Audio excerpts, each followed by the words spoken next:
Selamat pagi Bapak Ibu Saudara yang dikasihi Tuhan. Apa kabar semuanya pagi hari ini? Luar biasa ya. Baik Bapak Ibu Saudara, mari kita berdoa sebelum kita mendengarkan firman Tuhan. Kami bersyukur buat pagi hari yang indah ini Tuhan. Kalau kami boleh datang ke rumah-Mu, kami boleh datang beribadah. Kami percaya semua karena kemurahan. Karena kasih karunia Tuhan yang dilimpahkan dalam hidup kami. Bahkan kami percaya Tuhan kalau kami boleh datang beribadah. Itu karena darah Kristus yang sudah menebus setiap kami. Yang sudah melayakkan kami Tuhan. Terima kasih buat pengorbanan-Mu di atas kayu salib. Tuhan, kami mau rindu Tuhan mendengar suara-Mu. Mari Bapa, Engkau berbicara di tengah-tengah kami. Roh Kudus, Engkau yang menyingkapkan akan kebenaran firman-Mu. Tuhan, kami siapkan hati dan pikiran kami dan telinga kami. Seluruh fokus kami Tuhan. Kami mau mendengarkan Engkau berbicara. Sebab kami percaya ada sesuatu yang spesifik yang Tuhan akan berbicara pada setiap kami Tuhan. Pribadi demi pribadi. Tuhan, Kau tahu akan setiap pergumulan kami, apapun yang sedang kami alami hari-hari ini, dan kami menemukan jawabannya Tuhan di dalam firman-Mu. Sebab firman-Mu adalah kebenaran dan kebenaran yang memerdekakan setiap kami. Terima kasih Bapa, di dalam nama Tuhan Yesus kami berdoa mengucap syukur. Setiap kita yang percaya berkata, amin. Baik, Bapak Ibu Saudara yang dikasihi oleh Tuhan, saya juga akan menyapa ya Bapak Ibu Saudara yang mengikuti live streaming pagi ini ya secara online. Mari kita datang beribadah dengan kehausan dan kelaparan akan Tuhan ya. Nah, kita akan melanjutkan pembahasan dari kitab Galatia. Ya, kira-kira ini sudah masuk bulan kedua ya. Sudah hampir 2 bulan kita membahas kitab Galatia. Pertanyaannya Bapak Ibu Saudara, kira-kira Bapak Ibu Saudara bosen gak sih dengan firman Tuhan Galatia terus ya? Hah? Pak pengen sih geleng-geleng kepala, berarti tidak ya. Kita berharap Bapak Ibu Saudara tidak menjadi bosan. Ya, tetapi justru kita semakin tertarik, semakin kagum akan keindahan, kemegahan, kenikmatan firman Tuhan. Ya, setiap kali kita mengunyah firman Tuhan, kita akan merasakan kenikmatannya. Jadi kembali pertanyaannya, apakah kita mengunyah firman atau enggak? Kalau kita tidak pernah mengunyah firman, maka kita tidak akan merasakan kenikmatannya. Ya.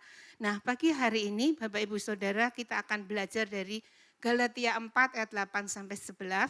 Ya, saya memberi tema dikenal oleh Allah jangan kembali menjadi budak. Satu kali Bapak Ibu Saudara, kakak ipar saya ya, dia punya hobi untuk memelihara burung ya, burung peliharaan. Dan itu banyak sekali burungnya itu sampai luar biasa ya, dia sudah almarhum. Nah, satu kali burungnya ini lepas ya, ketika dimandiin gitu tiba-tiba sangkarnya kan, tahu-tahu sangkarnya ada satu yang sangkarnya terbuka gitu, kemudian dia lepas. Nah, apa yang terjadi Bapak Ibu Saudara? Ya sayang sih ya, lepas gitu, dan itu burung yang cukup bagus gitu, suaranya cukup bagus gitu. Tetapi ternyata beberapa hari kemudian burung ini kembali. Jadi apa yang dilakukan oleh kakak saya ini adalah dia hanya membuka sarangnya, pintu sarangnya itu, sangkarnya itu ya. Nah kemudian dia kembali. Nah saya coba pelajari Bapak Ibu Saudara, apa yang terjadi dengan burung ini. Ternyata burung ini ketika dia ada di alam yang liar, dia merasakan bahwa itu lingkungan yang sangat asing, dingin ya. Dan minim sumber makanan. Karena selama ini burung ini kan selalu disediakan makanan, ya kan? Kemudian dia merasakan bahwa sangkar itu melambangkan kenyamanan. Karena di mana? Karena di situ tempat dia terhindar dari predator dan dia mendapatkan makanan yang terbaik.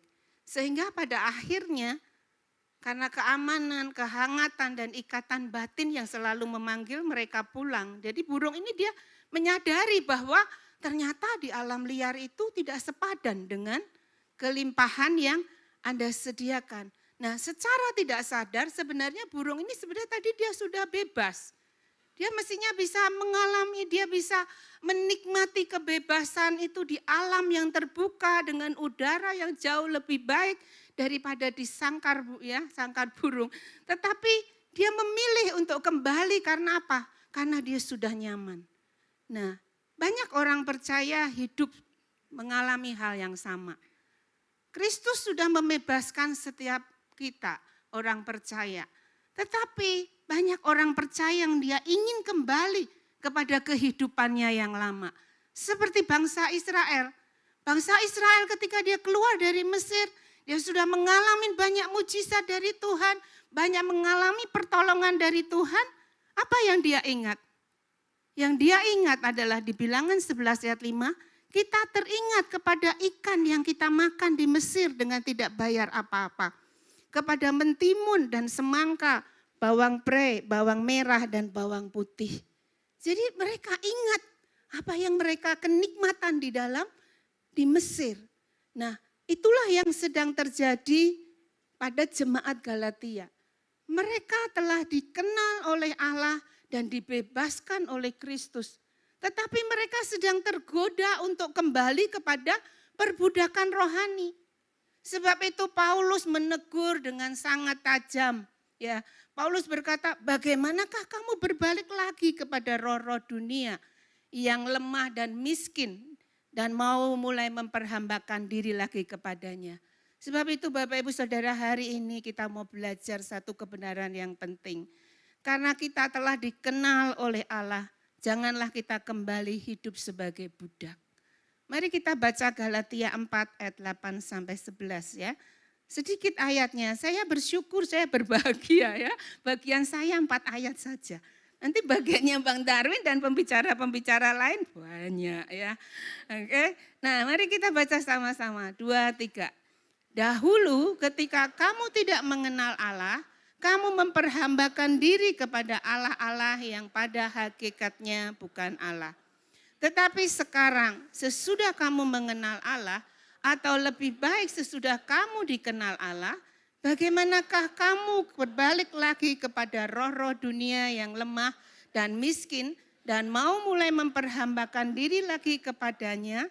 Kamu dengan teliti memelihara hari-hari tertentu, bulan-bulan, masa-masa yang tetap dan tahun-tahun. Aku khawatir kalau susah payahku untuk kamu telah sia-sia ya. Nah, Bapak Ibu Saudara, kalau kita mau mempelajari satu bagian dari firman Tuhan ya dari Alkitab, ini kita akan belajar Galatia 4 ayat 8 dan sampai 11. Kita harus melihat ya konteksnya. Konteksnya bisa konteks jauh, bisa konteks dekat. Nah, saya ambil secara untuk konteks dekatnya saja. Nah, Bapak Ibu Saudara, konteks dekat dari Galatia 4 ayat 8 sampai 11, dia berada di antara penjelasan Paulus tentang identitas orang percaya sebagai anak-anak Allah dan ahli warisnya. Ini sudah kita bahas kemarin ya, Pak Soekardi sudah menyampaikannya dengan begitu gamblangnya. Jadi Bapak Ibu Saudara silahkan dengarkan ulang lagi ya. Itu ada di Galatia 3 ayat 26 sampai Galatia 4 ayat 7. Kemudian juga yang bagian berikutnya adalah seruan Rasul Paulus agar jemaat kembali kepada Injil yang benar, yaitu di Galatia 4 ayat 12 sampai 20. Ini kita akan pelajari minggu depan. Nah, jadi Bapak Ibu Saudara ada kaitannya. Galatia 4, 8 sampai 11 itu ada kaitannya dengan perikop-perikop bagian-bagian sebelumnya dan sesudahnya. Inilah pentingnya kita belajar melihat konteks dekat ya. Jadi setelah menegaskan bahwa melalui Kristus jemaat Galatia itu bukan lagi budak, melainkan anak-anak Allah, Paulus menegur jemaat Galatia karena mereka sedang tergoda kembali kepada perbudakan rohani dengan mengandalkan aturan-aturan keagamaan. Karena itulah Paulus khawatir jerih payah pelayanannya di tengah mereka menjadi sia-sia. Itu inti dari Galatia 4 ayat 8 sampai 11. Nah, mari kita lihat satu persatu dari Galatia 4 ayat 8. Ini berbicara tentang masa lalu jemaat Galatia sebagai budak rohani ya. Kita baca sekali lagi Galatia 4:8, 2, 3. Dahulu ketika kamu tidak mengenal Allah, kamu memperhambakan diri kepada Allah-Allah yang pada hakikatnya bukan Allah. Jadi pada bagian ini Paulus mengingatkan jemaat Galatia kehidupan mereka sebelum mereka mengenal Kristus. Dahulu ketika kamu belum mengenal Allah, kamu itu memperhambakan diri, kamu itu hidup di dalam perbudakan dengan apa?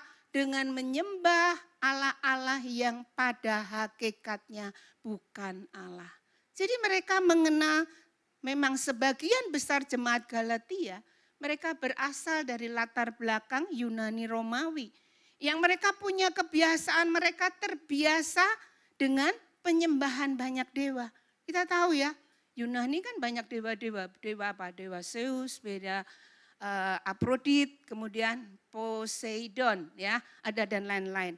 Juga mereka terbiasa dengan ritual keagamaan dan kepercayaan bahwa hari-hari dan kalender keagamaan tertentu itu dapat mendatangkan perlindungan dan berkat. Jadi mereka percaya bahwa ketika melakukan ritual tertentu, itu akan dapat mendapatkan keselamatan, perlindungan, keberuntungan. Sehingga hidup mereka dikuasai untuk usaha menyenangkan kuasa-kuasa yang mereka sembah ini. Bapak Ibu Saudara, perbudakan rohani tidak selalu berupa penyembahan berhala. Kalau zaman dahulu mungkin ya penyembahan berhala jelas, yaitu menyembah patung-patung, ya kan? Memberi sesembahan, memberi apa bunga atau apa yang lain. Saya teringat ya waktu kecil, saya diajak tante saya ke Gunung Kawi. Mungkin Bapak Ibu ada juga yang pengalaman pergi ke Gunung Kawi? Ada? Ya. Nah, bagi saya senang-senang aja gitu ya ke Gunung Kawi kan. Wisata, saya dalam pikiran saya adalah wisata begitu. Dan enak di sana ada nasi pecel yang enak sekali. Ya, benar itu enggak lupa padahal saya masih kecil loh. Sampai sekarang masih ingat ya. Nah, apa yang terjadi ketika saya datang ke sana, saya lihat ada satu pohon dan banyak orang yang duduk di situ di bawah pohon ini. Ternyata apa? Mereka percaya bahwa sewaktu-waktu kalau buah dari pohon ini jatuh, menimpa dia, maka dia akan mendapatkan kekayaan. Kalau orang Jawa bilang pesugihan. Ya. Jadi itu jelas seperti itu penyembahan berhala, kepercayaan seperti itu. Tetapi Bapak Ibu Saudara saat ini di zaman modern, ya, film apa itu J, yang Twilight ya. Wah itu. Dikatakan sebenarnya dia kan hantu kan. Tapi diwujudkan dalam wajah yang sangat tampan, menarik gitu kan. Semua orang berlomba-lomba nonton. Nah itulah Bapak Ibu Saudara saat ini itu enggak seperti zaman dulu. Dulu jelas gitu penyembahan berhala adalah nyembah patung gitu ya. Tetapi apa yang bisa memperbudak seseorang zaman modern ini? Bisa karena uang, bisa karena popularitas, bisa karena kekayaan, kesuksesan, juga pengakuan manusia. Jadi apapun yang menguasai hati dan menggantikan posisi Allah dapat menjadi bentuk perbudakan rohani. Apa yang sedang menjadi budak rohani dalam hidup kita hari-hari ini? Bapak Ibu Saudara, saya punya hobi ya. Salah satunya adalah main game. Bisa juga ya. Nah, saya suka mewarnai. Ya. Sama juga sih Ibu Lia sama Ibu Maya juga sama sebenarnya. Ya, itu happy color. Bagus sekali. Dan saya sukanya itu yang bagian art, bukan yang mudah-mudah. Kalau yang mudah-mudah seperti Disney gitu, males lah, cepet gitu ya. Tapi saya ambil yang art. Art itu rumit. Ya, padahal saya juga nggak mau ya hidup saya rumit sebenarnya gitu ya. Tetapi hasilnya itu gambarnya itu bagus sekali. Nanti boleh lihat hasil gambar saya ya. Bagus sekali, bener bagus banget gitu ya. Jadi saya suka itu. Pertama sih itu hanya untuk stress release katanya gitu ya. Tapi lama-lama saya merasakan kok kayaknya lama-lama saya jadi addicted ya ini ya. Sampai ada satu suara di hati saya berkata begini, kamu sudah diperhamba oleh game itu.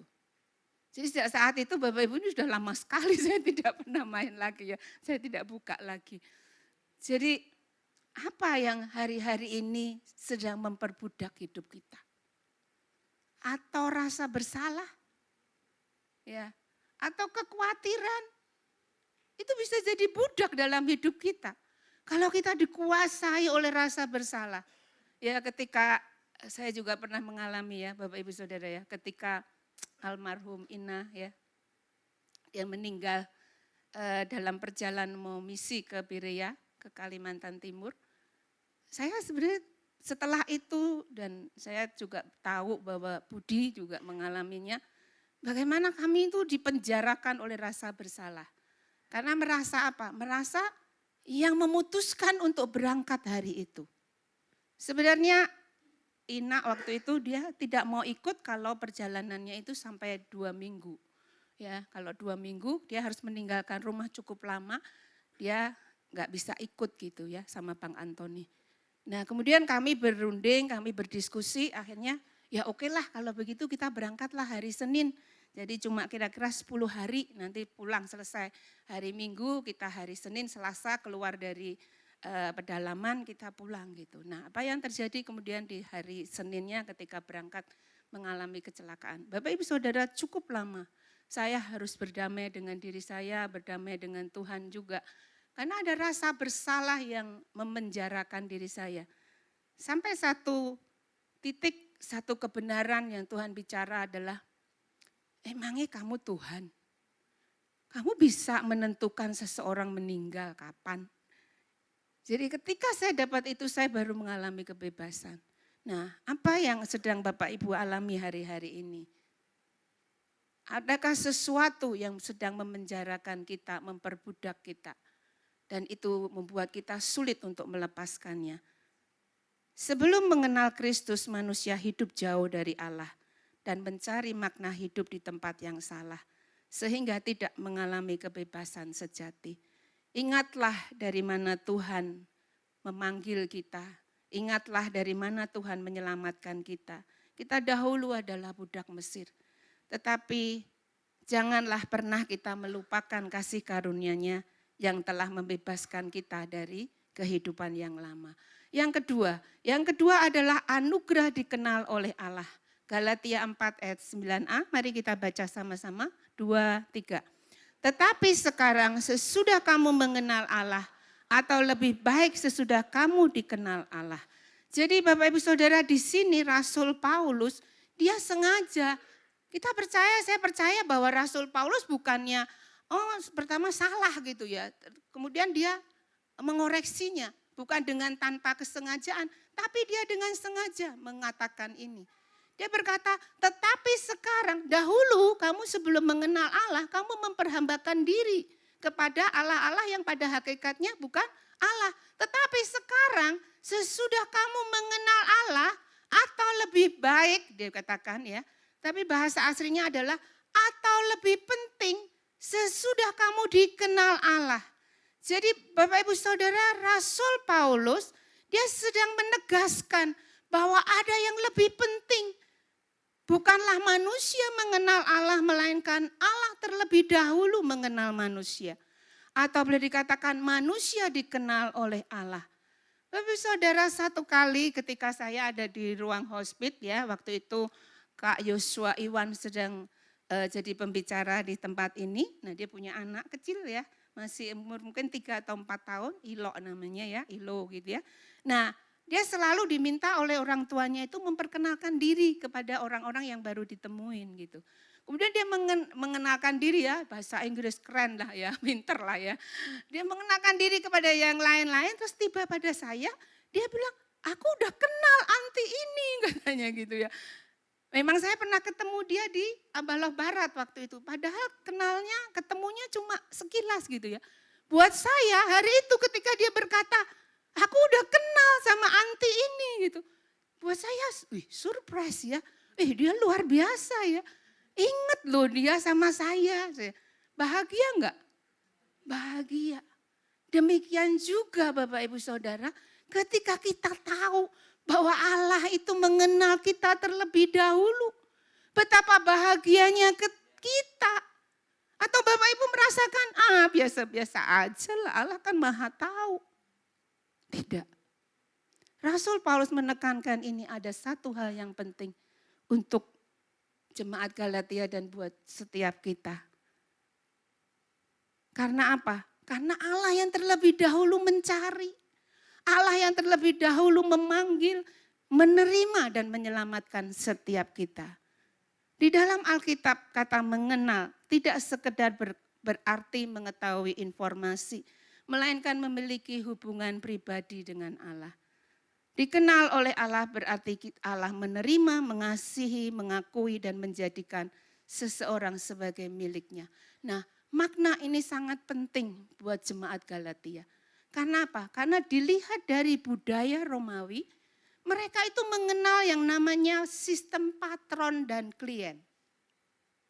Yaitu apa? Hubungan antara seorang pelindung yang memiliki kuasa dan kedudukan yang tinggi dengan orang yang berada di bawah perlindungannya. Jadi patron itu adalah pelindung, kemudian klien itu adalah pelindungnya. Orang yang berlindung ya, orang yang berada di bawah perlindungannya. Nah, di dalam sistem tersebut yang menentukan status seseorang yang dilindungi ini, bukanlah apakah ia mengenal patronnya, bukan itu yang menentukan. Melainkan apakah patron itu mengenal dan mengakuinya. Jadi semakin seseorang dikenal dan diakui oleh pelindungnya, semakin besar pula perlindungan, penerimaan, dan rasa aman yang ia miliki. Jadi ketika Paulus berkata kepada jemaat Galatia, engkau telah dikenal oleh Allah, ia menegaskan bahwa Allah bukan sekedar mengetahui keberadaan mereka, tetapi Allah menerima, mengakui, menjadikan mereka miliknya. Bahkan Allah melakukan jauh lebih besar dari apa yang dilakukan oleh patron Romawi. Melalui karya Kristus, orang percaya bukan hanya diterima, tetapi juga diangkat menjadi anak-anak Allah dan menjadi ahli waris kerajaannya. Amin. Jadi Bapak Ibu nangkap hari ini, pagi hari ini, patron klien. Allah kita lebih dari patron di zaman Romawi.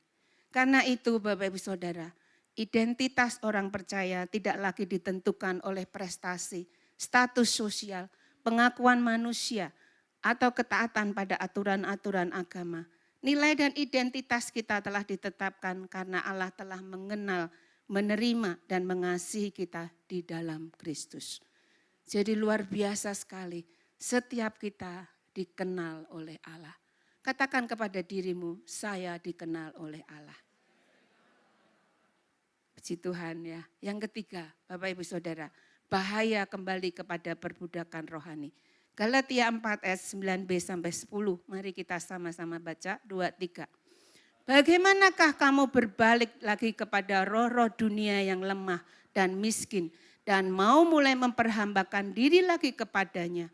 Kamu dengan teliti memelihara hari-hari tertentu, bulan-bulan, masa-masa yang tetap dan tahun-tahun. Nah, Paulus, Bapak Ibu Saudara, dia heran. Dia tidak habis pikir ya. Bahkan di Galatia 4 ayat 20 ya. Paulus tuh mengatakan begini, aku itu sebenarnya ingin segera datang menemui mereka. Karena dia tahu bahwa kalau lewat surat itu kan terbatas ya Bapak Ibu Saudara. Tapi ketika dia datang itu akan lebih enak bicaranya. Dia berkatakan begini, karena aku telah habis akal menghadapi kamu. Jadi inilah posisi kondisi Paulus menghadapi jemaat Galatia. Karena apa? Karena jemaat yang telah menerima kebebasan di dalam Kristus telah diangkat menjadi anak-anak Allah, ahli waris, tetapi ingin kembali kepada perbudakan rohani dengan mencari penerimaan Allah melalui aturan-aturan agama dan berbagai ketentuan Taurat. Jadi inilah yang dikhawatirkan oleh Rasul Paulus dan gimana ya, enggak habis pikir gitu ya. Dia sampai kehabisan akal menghadapi jemaat Galatia. Bapak Ibu Saudara, penyembahan berhala dan legalisme itu merupakan sama sebagai perbudakan rohani. Mengapa Rasul Paulus menyamakan hal ini? Kan ada 4 hal. Karena keduanya mempunyai kesamaan yang mendasar. Yang pertama adalah keduanya menempatkan manusia di bawah suatu sistem selain Kristus. Yaitu apa? Sistem hukum tadi, Taurat. Kamu harus mentaati Taurat, baru kamu bisa diterima Allah, baru kamu bisa diselamatkan. Ya, kamu menyembah sesuatu, engkau baru menerima berkat.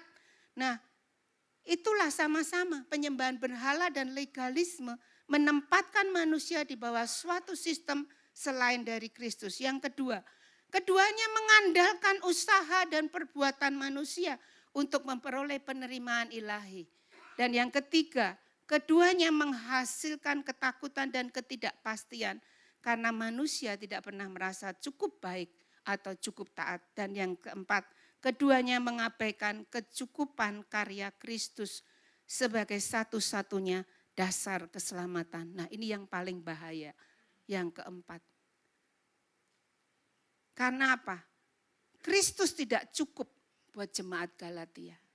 Sehingga dia mau menambahkan hal-hal yang lain. Mau menambahkan legalisme.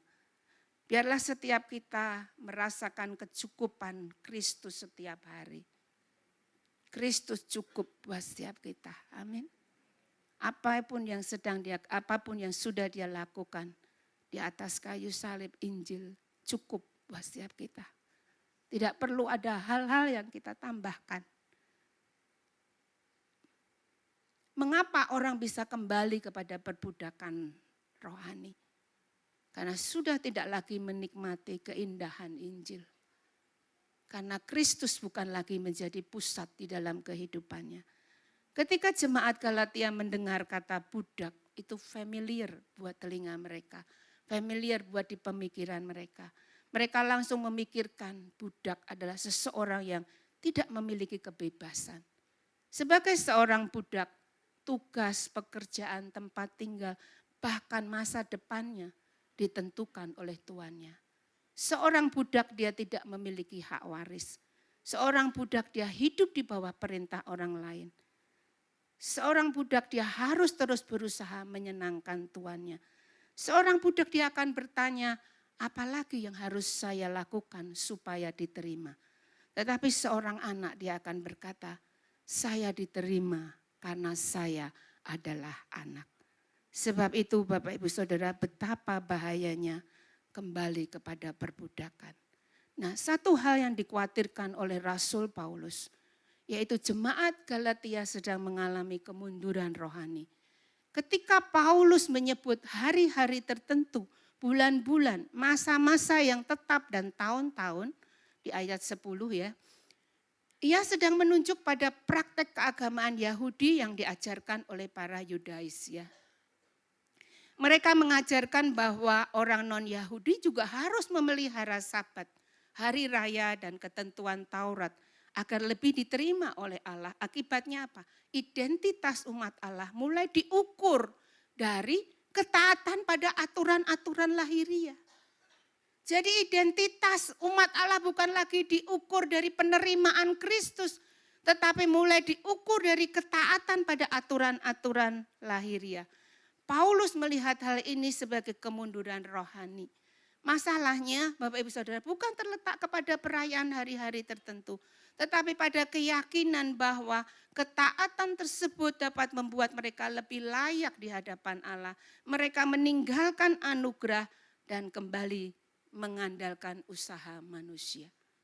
Dengan demikian mereka sedang menggantikan hubungan sebagai anak-anak Allah dengan sistem ritual dan prestasi rohani untuk menerima penerimaan Allah. Ini yang bahaya. Kenapa Rasul Paulus mengingatkan hal ini? Karena apa? Mereka sedang menggantikan, tadi kan di Galatia 4 ayat 6, mereka adalah anak-anak Allah. Mereka ada ahli waris. Tetapi mereka sedang mau menggantikan hubungan ini, relasi ini dengan apa? Dengan prestasi dan ritual. Sama bahayanya terjadi saat di dalam kehidupan modern hari ini. Ketika kehidupan rohani kita hanya menjadi rutinitas agamawi, hanya menjadi kewajiban agamawi tanpa relasi yang hidup dengan Tuhan. Sangat bahaya.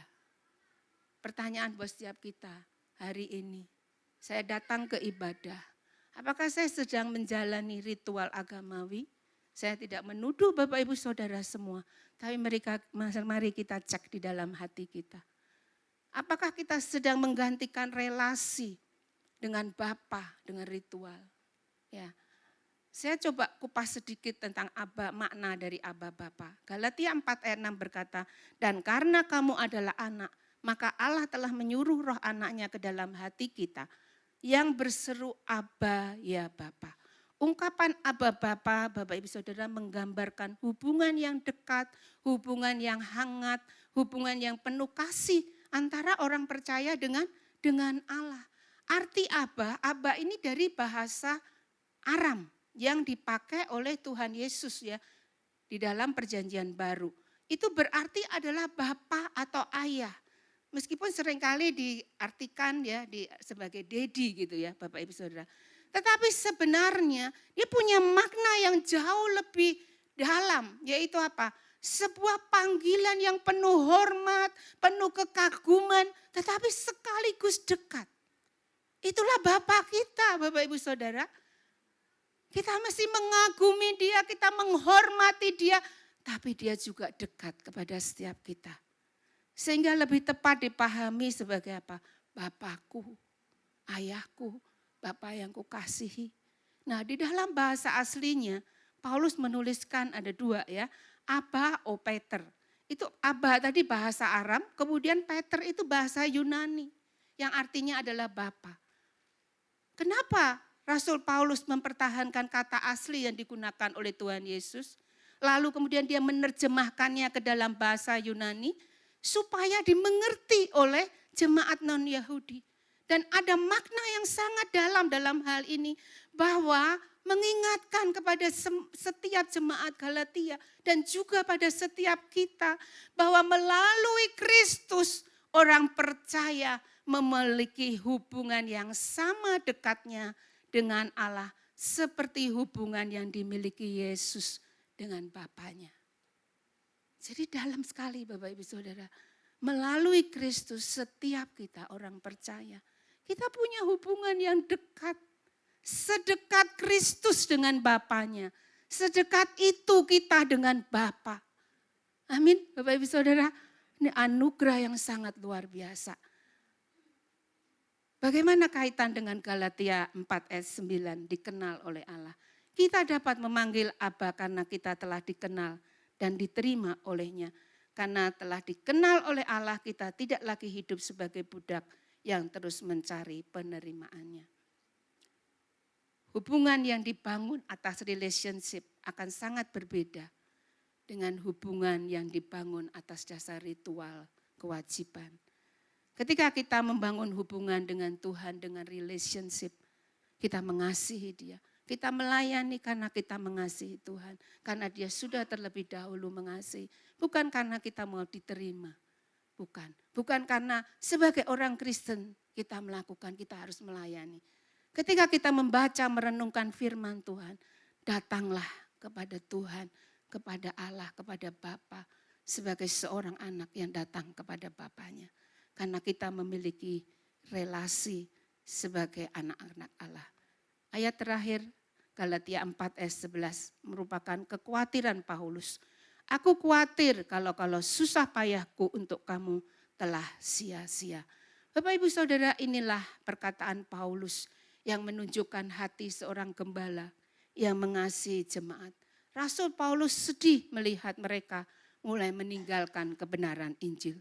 Kemunduran rohani tidak terjadi secara tiba-tiba, tapi dimulai dari kompromi kecil. Kehilangan fokus kepada Kristus dan akhirnya menjauh dari kehidupan yang berpusat pada Injil.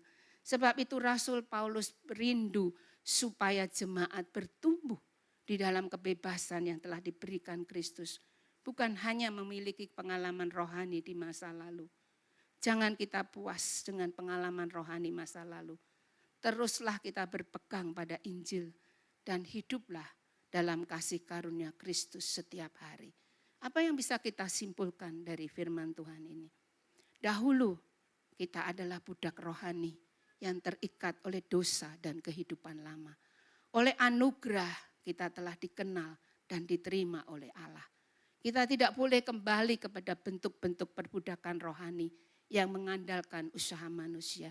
Tetapi hiduplah sebagai anak-anak Allah. Silahkan tim penyembahan. Kemenangan atas perbudakan rohani hanya bisa ditemukan di dalam karya Kristus. Sebab itu Bapak Ibu Saudara, kita harus melihat kepada karya Kristus. Kemenangan atas perbudakan rohani tidak dimulai dari tekad manusia, tetapi dari pemahaman yang benar tentang siapa Kristus dan apa yang telah dikerjakan bagi kita. Di dalam Kristus Allah melakukan apa yang tidak didapat dilakukan oleh hukum Taurat maupun berhala. Hukum Taurat dia hanya menunjukkan dosa, tetapi Kristus menanggung dosa. Berhala menuntut pengorbanan, tetapi Kristus mengorbankan dirinya bagi setiap kita. Berhala memperbudak, tetapi Kristus memerdekakan dan mengangkat kita menjadi anak-anak Allah.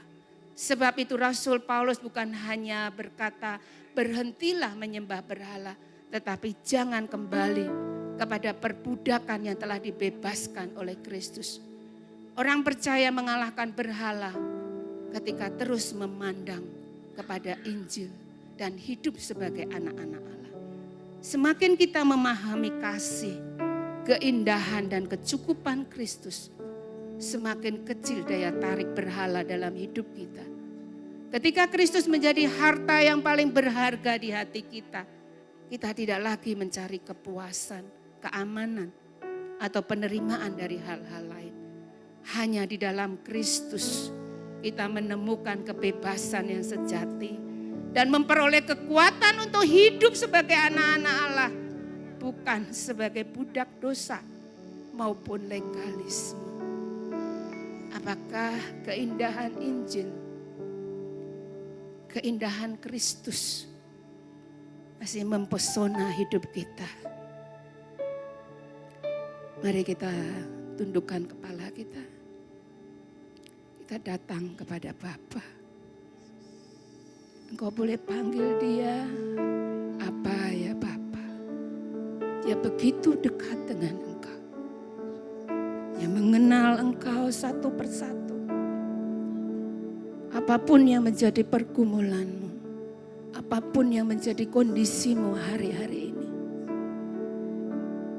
dia ada di dalam kehidupan. Mari kita datang kepada dia, kita menyembah dia.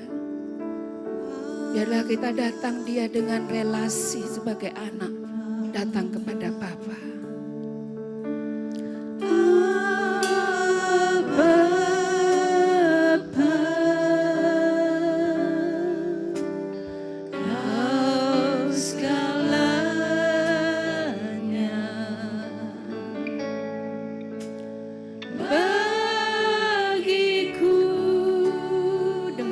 Katakan